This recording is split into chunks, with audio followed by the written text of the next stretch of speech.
right, welcome back to Metal Uprising on Sonic Asylum Radio.com. I'm DJ Metal War God, and you just heard some Darklight out of Seattle. You heard some Numb, Demons, and Soapbox, so you guys can kind of get an idea and a feel for what they're like. And anyway, on the phone, I do have Darklight. Welcome, guys. Why don't you introduce yourselves and what instruments you play?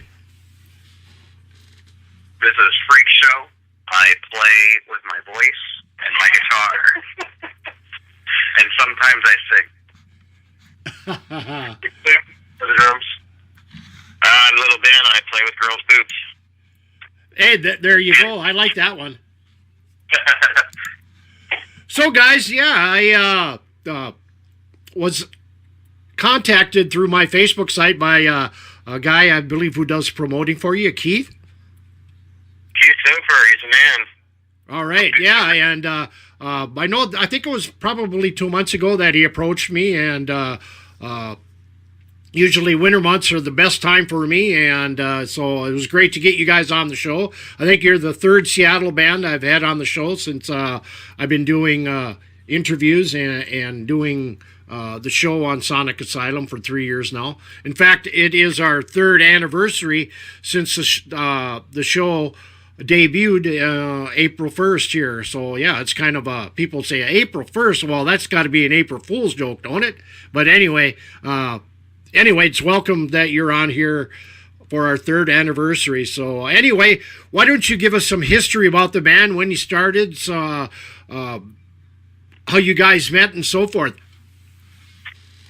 I think I'll take that one. This is Little Ben. I had played bass in quite a few bands, and I was honestly tired of joining band after band and wanted to start one of my own.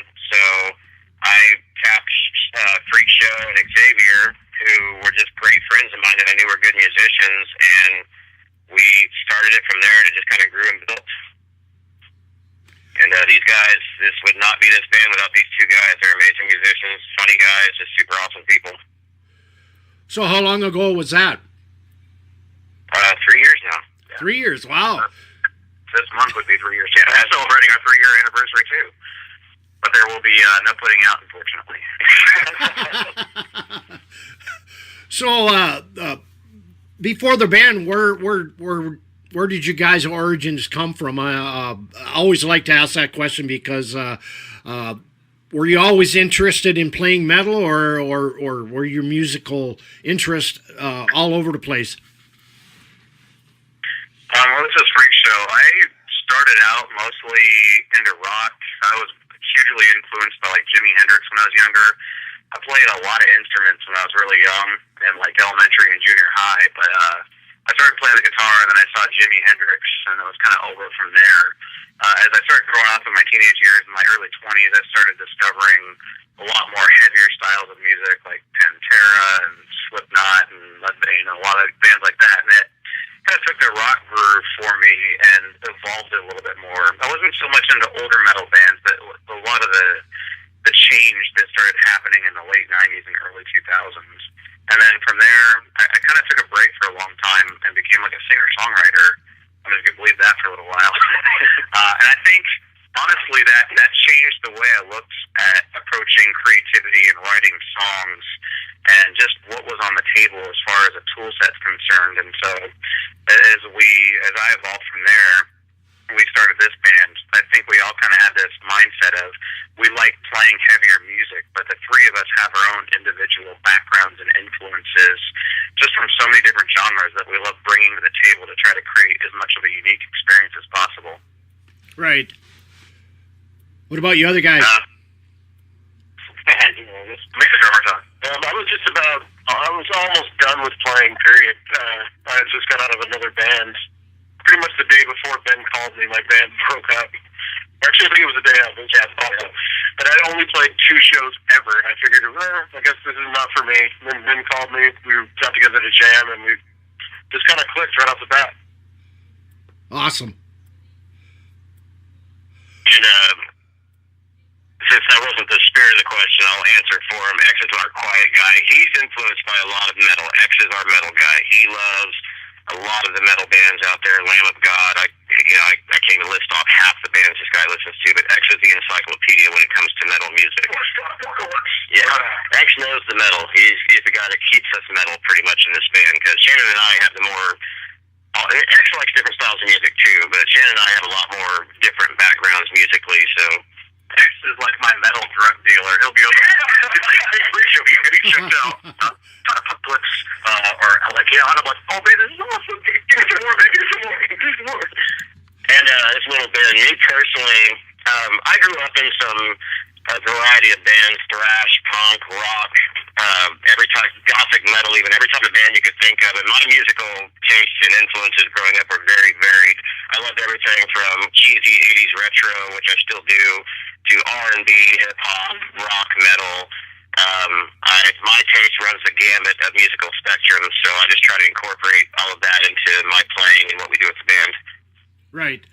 So 3 years ago, you guys all got together and formed the band. Now, were you guys initially doing covers, or was it you wanted to do original stuff right away? I mean, I know some bands like to do original stuff right away. Some kind of start out with covers and kind of evolve into writing their own material. We started writing. We actually started completely original. We got the band together. In fact, we did something that a lot of bands don't do, which is we recorded a track that we wrote probably like 2 months into the band being together, and just did 1 month. 1 month. Yeah.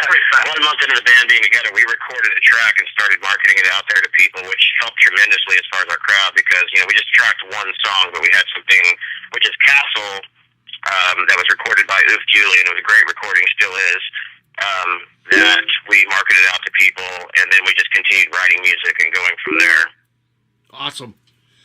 So, I was over on your Facebook site, and I was going through your page info, and what really caught my eye was in the genre section. Of course, you have metal, hard rock, and one that really caught my eye, and I don't think I've ever heard the genre-defining area called baby making metal. Yeah. That was actually a good friend of mine.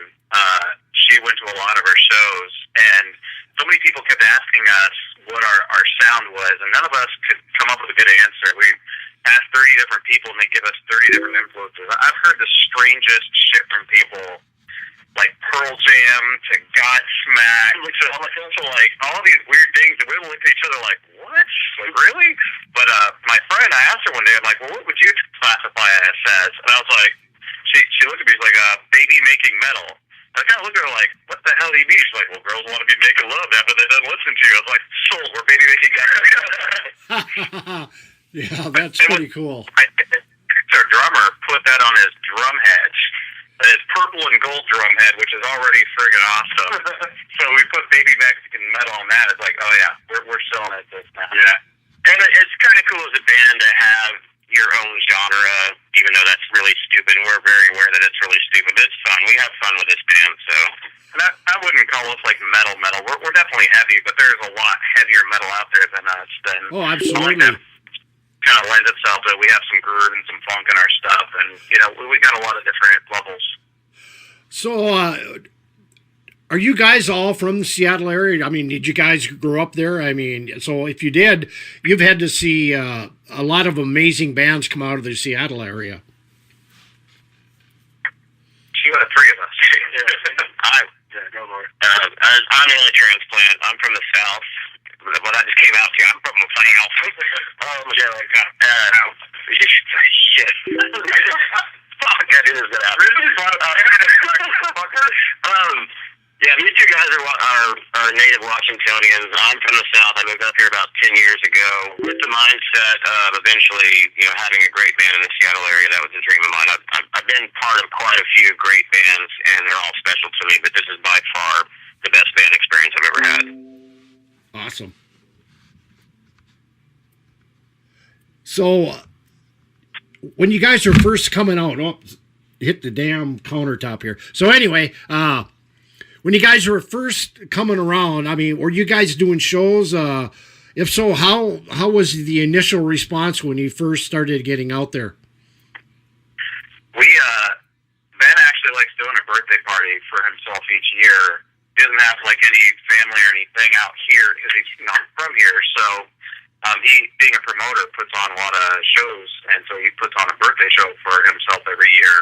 And being that we just started in April and his birthday starts in June, he wanted us to play his birthday party. So we're like, well, shit, we gotta write at least some songs before then. So we actually pressured ourselves. The EP that we have, that was actually the span of like 2 months right after we formed, right up into the show. And I'll never forget this because I played a lot of shows. I know X hadn't played a lot before that, but you know, I was in a lot of bands that didn't get a lot of traction, didn't get a lot of marketing, so never really huge. So I'm sitting on stage this first show, and we were playing with a couple other bands that were awesome as well. We played with Prelude to a Pistol and Mechanism, both awesome bands. I wasn't expecting that many people to be there. So I'm like sitting there setting up my pedal board and getting like my mic ready. I'm just looking down and focusing on my own world.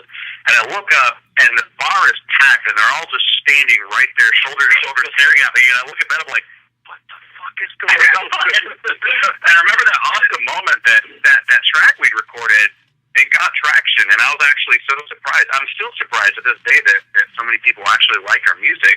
But that was kind of a great moment as a musician. Like, we actually came together and did something that people genuinely like. And I don't think there's a greater feeling as a musician and an artist to be able to pull that off. So, well, absolutely. It was right. We were surprised at how much people gave us. So, go ahead. Sorry, go ahead. I was just going to say, in our experience over these last few years, we've been very fortunate. We've played with a ton of huge bands, many that you've heard of, Wayne Static, Chimera, OTEP, Dope, a lot of great bands. And the fact that we get in front of their audiences and they seem to really love what we're doing is a huge deal to us. It's a huge, huge deal to us. It actually tells us that we might have a future with this band because, people, like Shannon said, people do seem to respond to our music, and that's really flattering for us. Right, and you know, you definitely got to put some legwork into getting your music out there, and then you got to do the shows, you got to get heard, and you know, I think once that gets going for bands, I mean, I think it can only benefit you guys, and you know, enabling you guys to get out more music, and you're starting to see more fans coming in and getting your stuff on internet radio. I don't know if you guys had gotten anything local, like on maybe FM stations at all. Not quite yet, but we're working on that. Yeah, we actually do get a lot of love from KGRG, which is a station out in Auburn, and they play our music all the time, so big shout out to those guys. Awesome.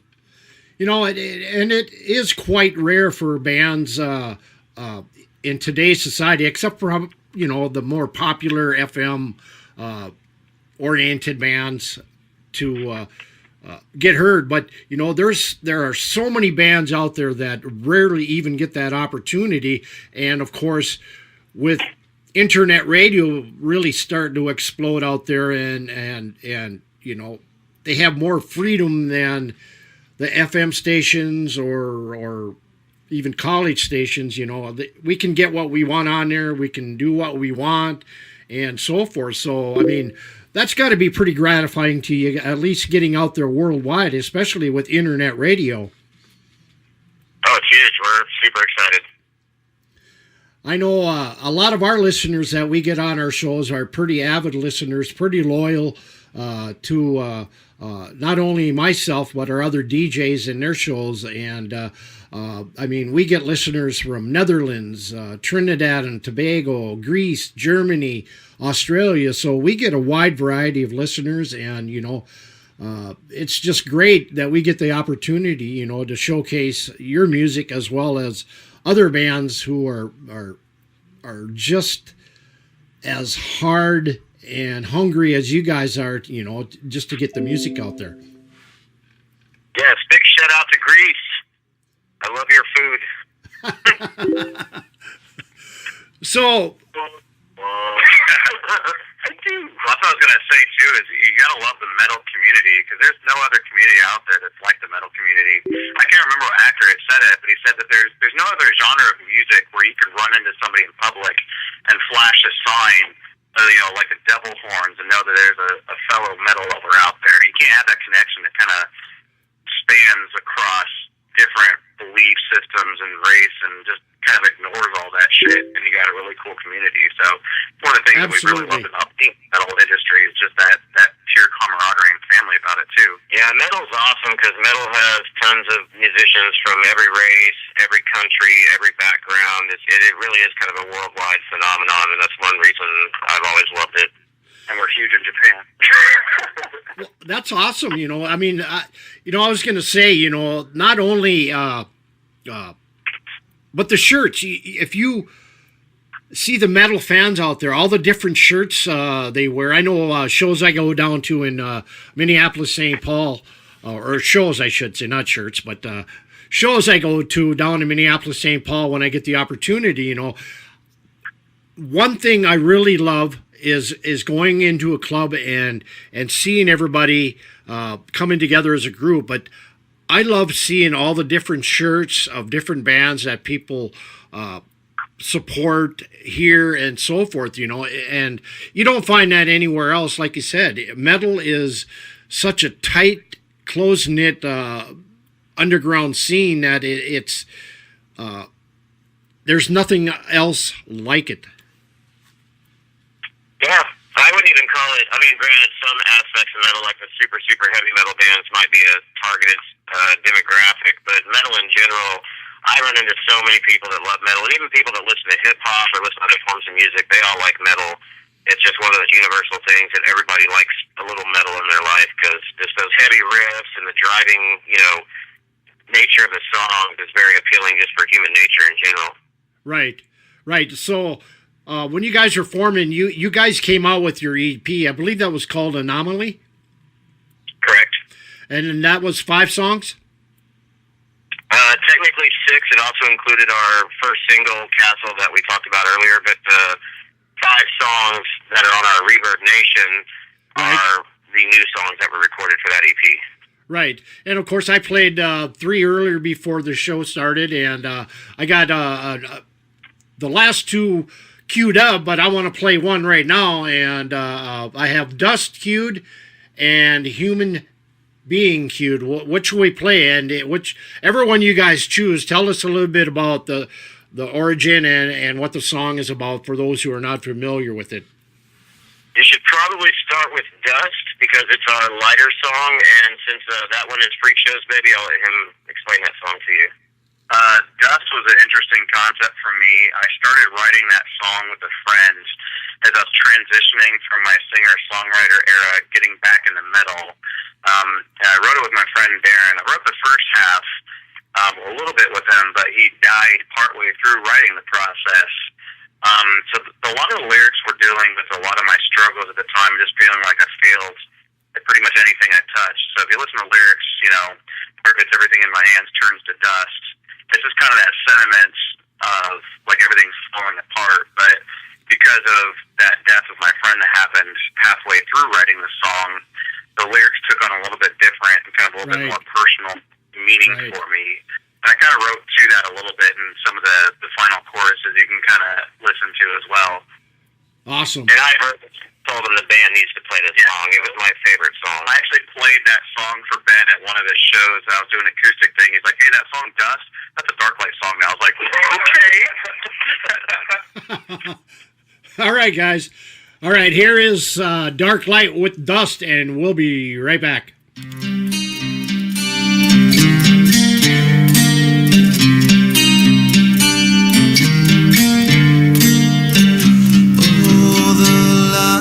Have been drawn in the sand, waiting here for you to take my hand. Someone tell me why the devil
All right, welcome back. We are.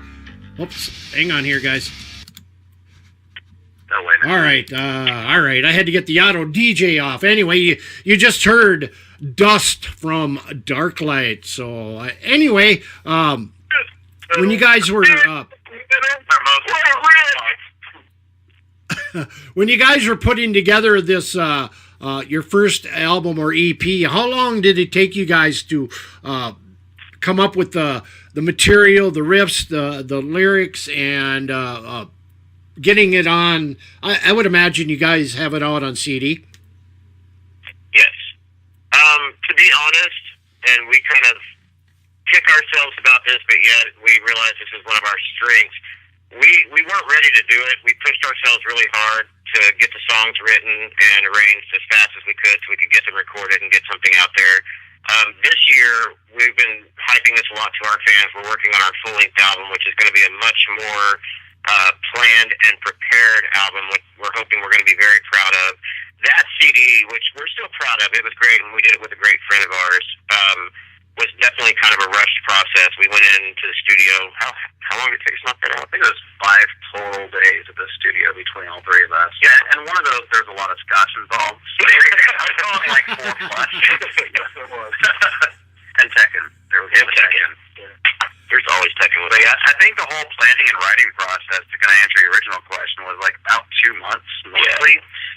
I have like a little bit of my own home studio, so I did a little bit of sequencing and had the guys come over and kind of keep me honest as far as pacing and all that. But yeah, we had some pre-tracks ready, and we went in, and Oof is an amazing man, and just X is playing with his face. I don't know if he's telling me to shut up or if he's just being weird. I'm not even looking at you, man. But the thing I want to point out too is like we weren't rushing to get the EP out because we just wanted to get something out. We got it out because people were literally almost holding us at gunpoint because we didn't have any material for them to buy.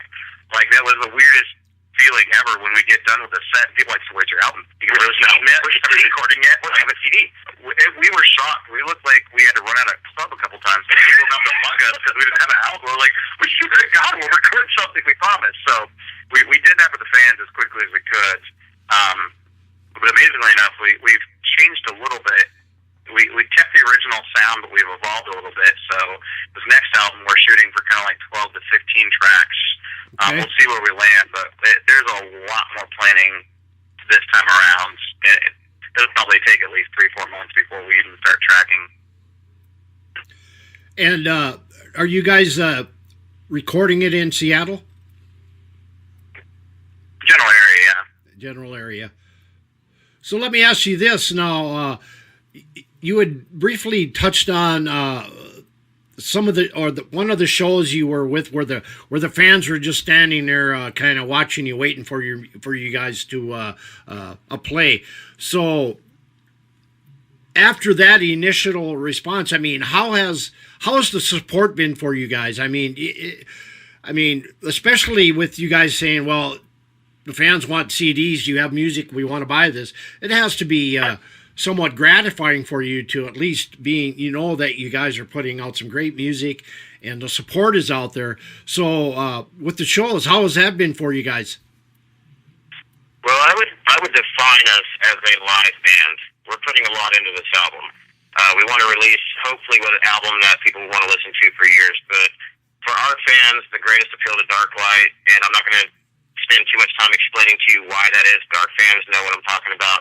We are a live band. You go to see a live Darklight show. There's so many things that happen at our shows. There's always something different, something new. We brought singers from other bands to get on stage and sing with us.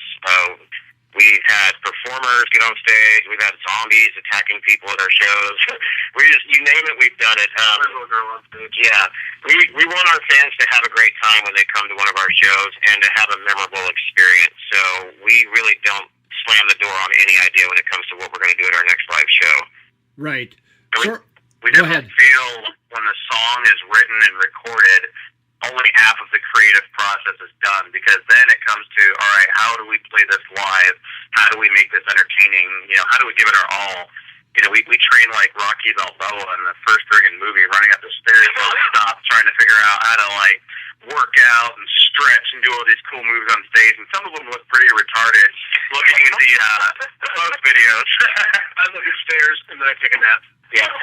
But yeah, we like Ben said, we're definitely a live band. We like putting on good shows for people. We don't want to just play our album for people to come out. We want to give people a live, entertaining experience. Right. You know, and that's I think probably very important is to put on a great live show.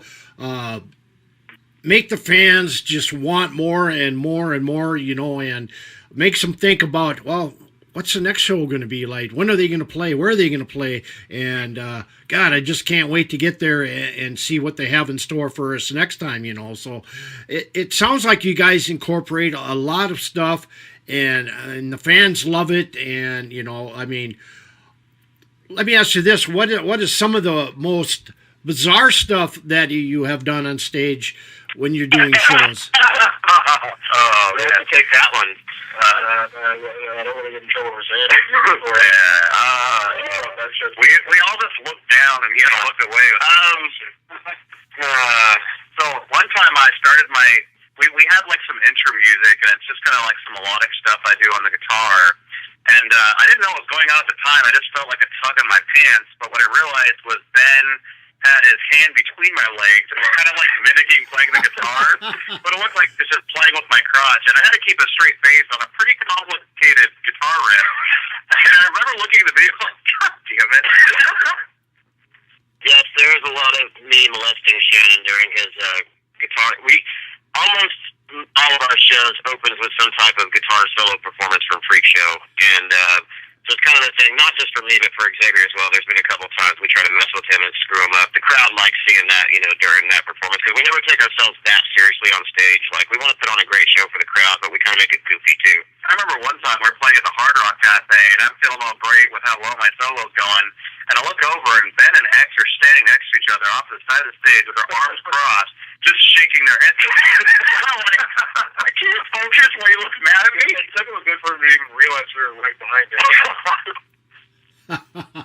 That's nuts. I mean, I know early on when I really went to a lot of bars, a lot of shows, of course, the early days for me weren't probably like shows are nowadays where, it's loud, it's heavy, you got great light shows, you got smoke, you got a little bit of everything.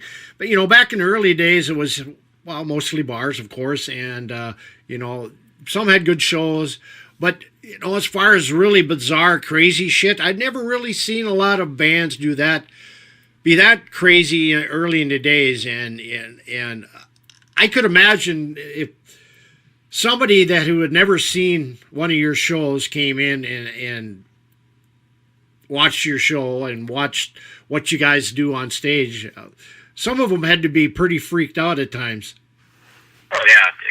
For example, if you want bizarre, I actually wore pink bunny slippers on the stage at Hempfest. And we have a friend of ours named Dareen made us crocheted Cthulhu dolls.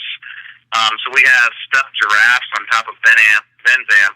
I've got stuffed dragons on mine, and then we have stuffed Cthulhu dolls and some bunny slippers on stage almost every time we play. So not only does our stage show look theatrical, but it also looks like a child's bedroom as well half the time. Yeah. That was creepy as it sounds. At the same time. When you see a guy wearing makeup like I do, then you see this stuff, you kind of question if you walked into the right club or not. Yeah, right when you say it looks like a child's bedroom, I'm like, I've seen horror movies start this way.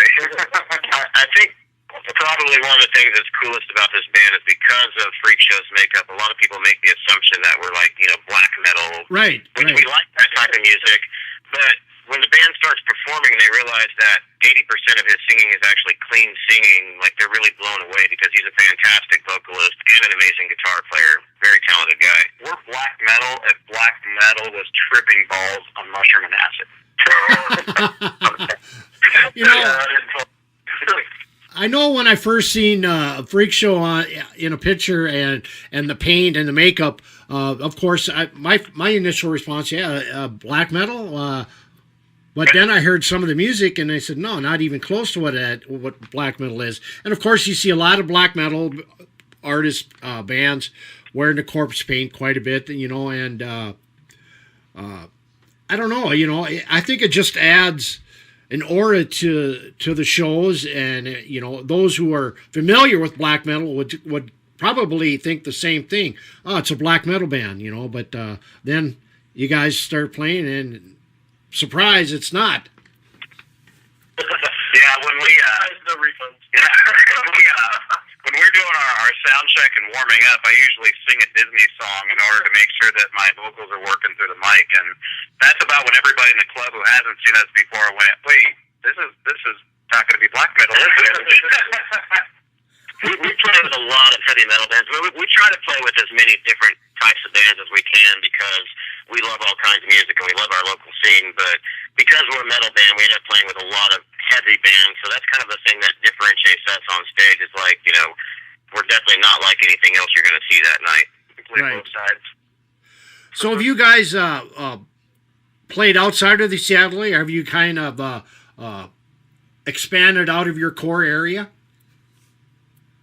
Kind of yes and kind of no. We've done some shows in outer areas such as Yakima and Roslyn, which respectfully are like 3 hours away from the general Seattle area. But as far as actually getting out of state and playing shows, that's a post-album goal for us. We played in Portland once too. We did play in Portland That's once. like similar to Seattle, but more hipster. So Still 3 hours away, but it technically Right. isn't another state yet. So Right. as far as any touring or any legit road stuff, that is definitely something we want to do and experience. For the time being, we're just trying to put a lot of focus into getting this new album recorded and released, and then make plans for our future.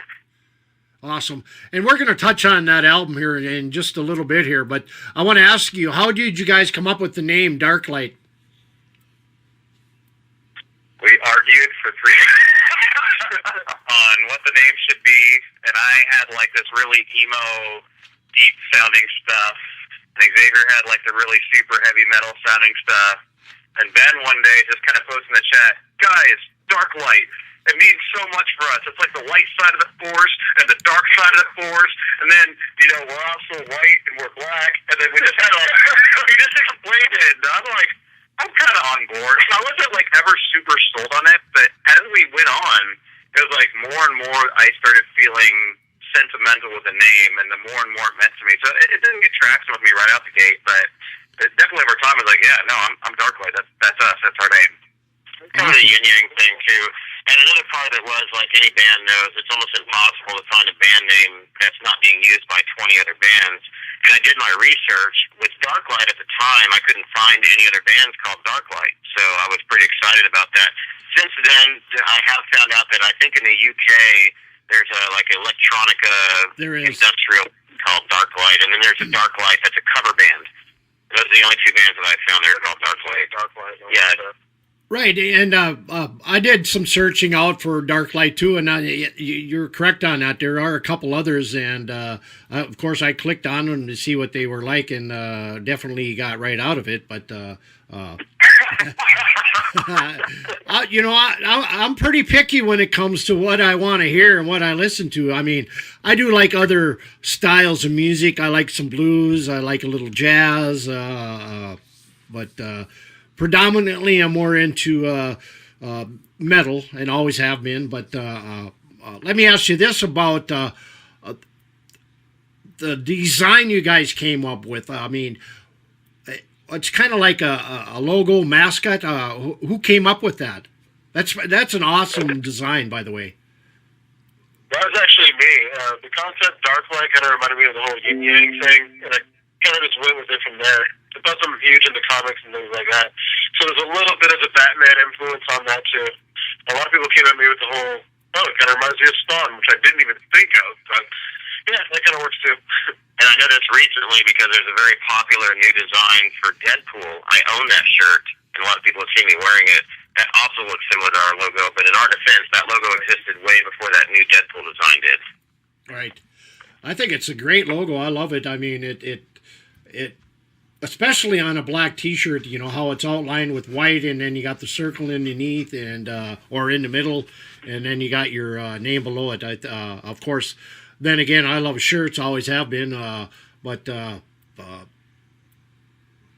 it's got to be kind of gratifying, though, if you go. Well, I'm sure your area, you do see quite a bit of fans wearing your shirts. I'm going to ask you a little bit about the merchandise now. With you guys selling your merch, how far has your merch been sold in the U.S.? Has it been sold overseas or what? If I may, I just want to say something really quick. Go ahead. We had a really cool moment as a band. We have a fan who also plays in the band, a kid named Mason Randall. He's listening right now. Shout out to you, Mason. And we took a picture. Actually, Tony DeLisio from another great band in this town called Mechanism took a picture of Mason's band on stage, and Mason was wearing our Darklight shirt, and he made that his profile picture on Facebook. As far as I know, still is. And, like, talk about warm fuzzies for a band. That's just been, like, a really awesome thing for us to see another musician be a fan of what we do and to be able to inspire those people. That's super cool. Also a cool moment from Tony is that his wife stole his Darklight shirt, and he took a picture of her wearing it. Yeah. It is now our profile picture. Yeah, I think one of the coolest moments to that too, at least for me in that sense, is I've seen people at shows wearing Darklight shirts. You know, I have a decent amount of friends, but not a whole lot. But Ben and X both have far more friends than I do. So when I see people at shows wearing Darklight shirts, that somebody likes me personally. When I see people at shows wearing Darklight shirt, and I don't know who they are. I'm like, oh, that's one of Ben or X's friends. So I go to them. I'm like, well, who's that? They both look at me and shrug, like, we don't know who that is. So at that moment, like, wait, there's people out there who buy our shit who we don't even know. So that's kind of a cool sensation. But we pretty much sold our stuff as far as we've gone, like over to Portland, East Side, just all over the general Seattle area. We haven't really sold anything above and beyond that.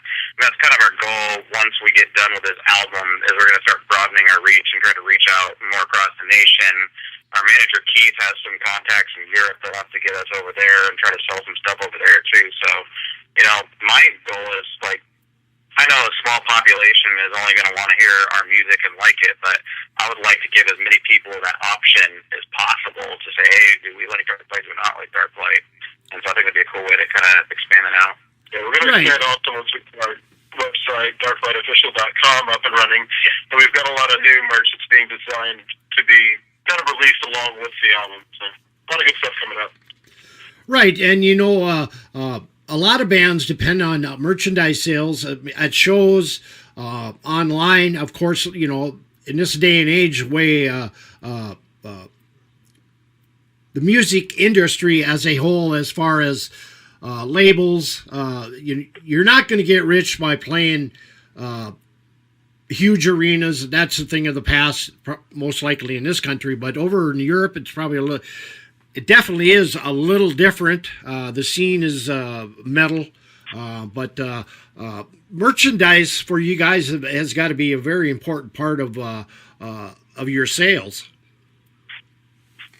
Yes, it is. Absolutely. Sorry, that was a boring answer. Well, yes, it is.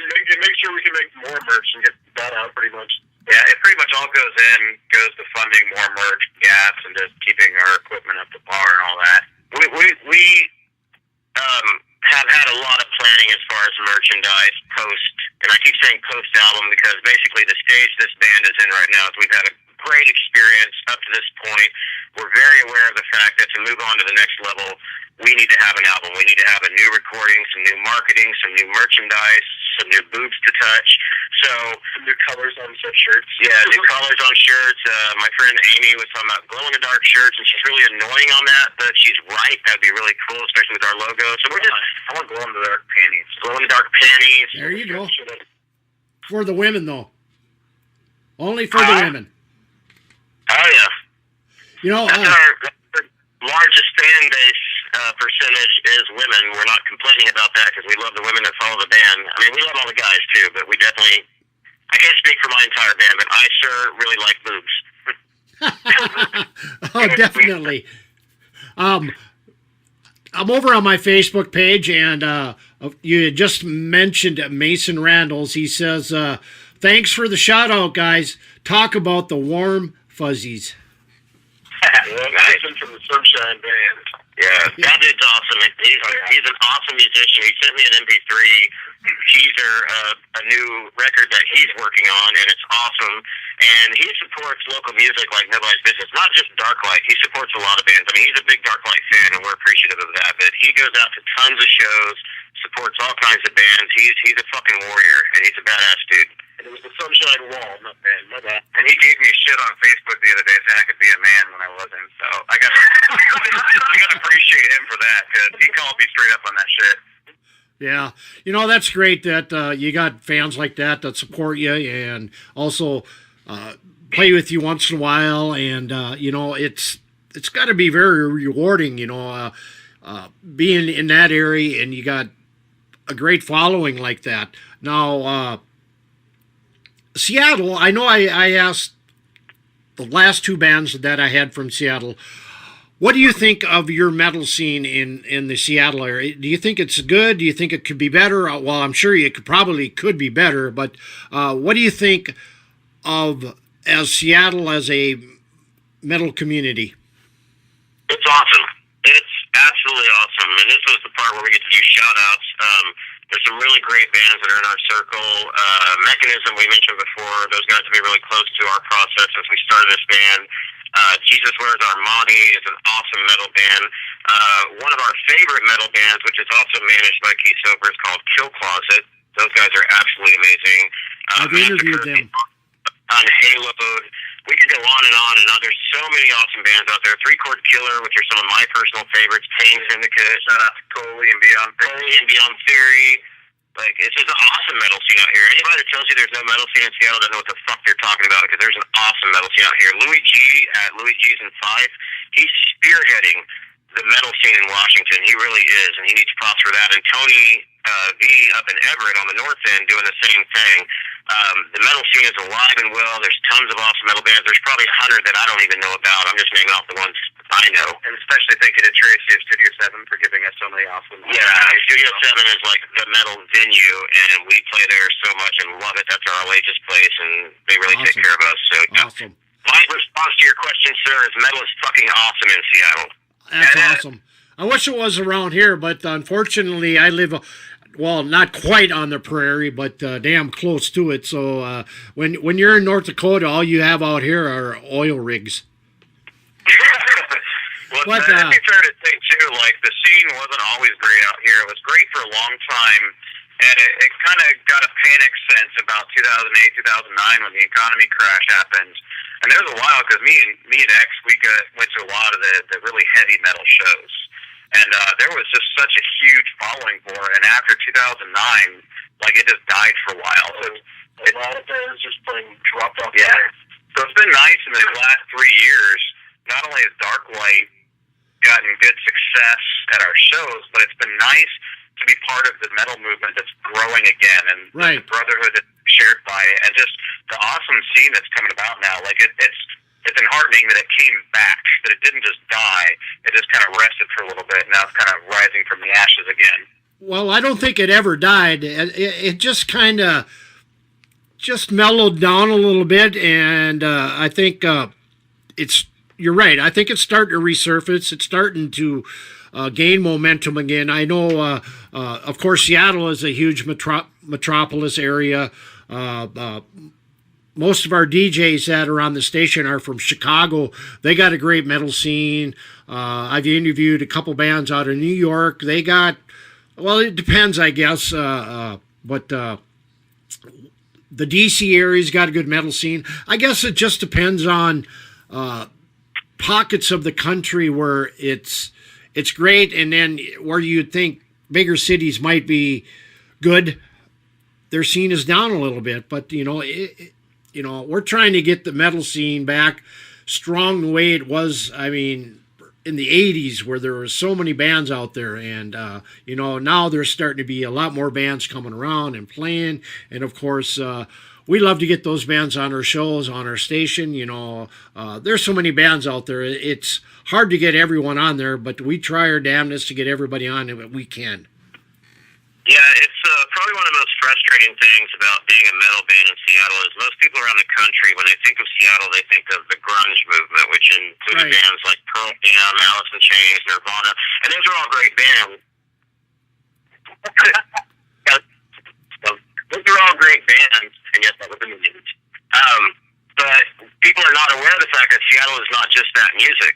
Seattle has a fantastic metal scene, a fantastic metal community, and that's, if I'm saying anything in this whole interview that I want people around the country to hear, it's that. Like, there is metal in Seattle, and it's awesome. Awesome. Awesome. Well, guys, I want to play the last song here, and it's going to be Human Being, so why don't you tell us a little bit about that song? So, everybody keeps pointing at me. I'm kind of the idea man of the band. I come with a lot of ideas, but it's really X and Ben that shape and structure songs. Human Being was a song I actually wrote like 10 years ago in my head, just working. I came home and just kind of wrote it down, played it for a little bit, but I've never trusted any bands to really put it in there. So with Darklight, once I started feeling a little bit more comfortable with these guys and like we had something, I showed the guys the riffs and what I thought of the song. And the original version wasn't quite like this. So a lot of the core riffs are still there, but they changed the structure a lot. And it's just a kind of energetic song, and it's just kind of calling people out about medication, the people in the media just being full of shit, and basically people being better people instead of trying to get plastic surgery and take all these drugs and do all these spiritual bad things to be better. It's just like, hey, why don't you just be a better person?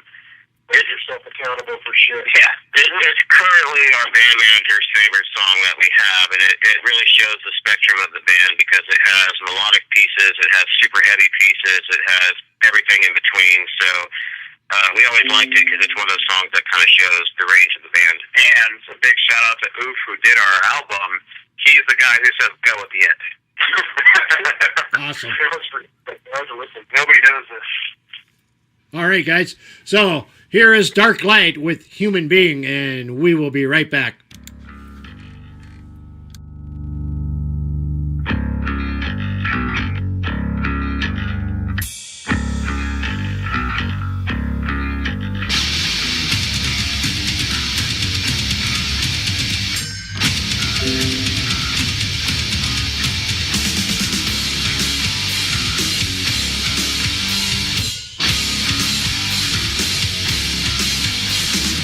What's the world in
All right, and we're back with Darklight. You just heard Human Being, and we were talking a little bit offline about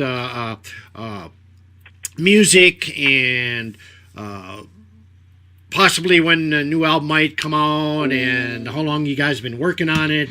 But first off, I want to say is we got some comments in the chat room there about this last song we just played. One of our regular listeners, Hudson, who's been a huge follower, he said it was a great tune, and one of our fellow DJs absolutely liked it as well. So yeah, you're getting good feedback, guys, from the chat room in there. So usually the chat room is kind of quiet during the interviews. Well, mine it be because they're more focused on hearing the interview and the bands and some of the music. So yeah, you're getting good feedback. So that's great. Well, first of all, to all you people commenting in the chat room, fuck yeah, and thank you. That means a lot to us. That's badass. I'd like to give a special shout out to our good friend Craig, who just told me that my voice is giving him a boner. So I'm really appreciating that very heterosexual reaction. Oh, crap. So anyway, guys, that's too funny. Us doing the interview with you, which means that's going to go on. Recording you, recording us. Darklight Paradise. So anyway, guys, we're talking a little bit offline about new material. You guys were saying that you guys were actively doing new material ever since Anomaly came out, and I think earlier you had mentioned maybe 12 to 15 songs on the new album. So do you guys have a time frame maybe of when you guys might be releasing it? And if so, do you have a title? Rage and Serenity. Rage and Serenity. Awesome. We've actually been sitting on that title for close to 2 years now, haven't we? Since they're tattooed on my left and right butt cheek.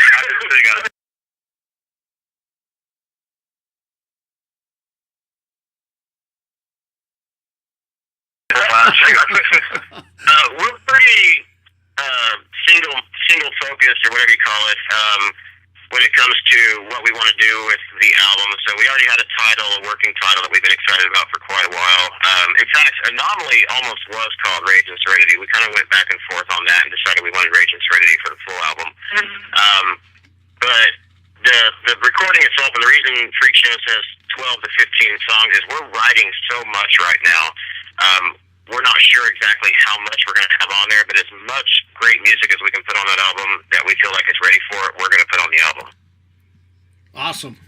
So you guys have an idea for a cover? I'm working on a few concepts right now. I can't really describe it. Well, I can't describe it yet, but yeah, we do have a concept for the cover in the works. Are you guys doing a cover, or do you have somebody who is doing it for you? I've actually always done the artwork for the band. Okay. Yeah, our drummer, Xavier, he's the mastermind behind every cool piece of art you see come out for this band. The guy's a genius. Awesome. So you have Anomaly out. Do you, other than the CDs and shirts, of course, what other merchandise do you guys have out there if they're interested in wanting to get some? You know, we keep throwing ideas around, and we keep forgetting to actually implement them. Yeah, we've pretty much come up with almost every idea you can think of, between like playing cards, coffee mugs. I think we even thought about a binky at one point in time. That's all you. A lot of our fans have been asking us why this break, and for the fans listening, to be honest, part of what's been holding the band back is that the band has been so busy. The band has been in high demand, which is a great thing, but we've been playing so many shows, we haven't really had time to focus on marketing, time to focus on recording. So we decided to just stop for a while and not play shows and focus on all these things. So when Darklight starts hitting stages again, the fans can have the full experience with the merchandise and the whole 9 yards. Right. And those who are able to get to your shows, you guys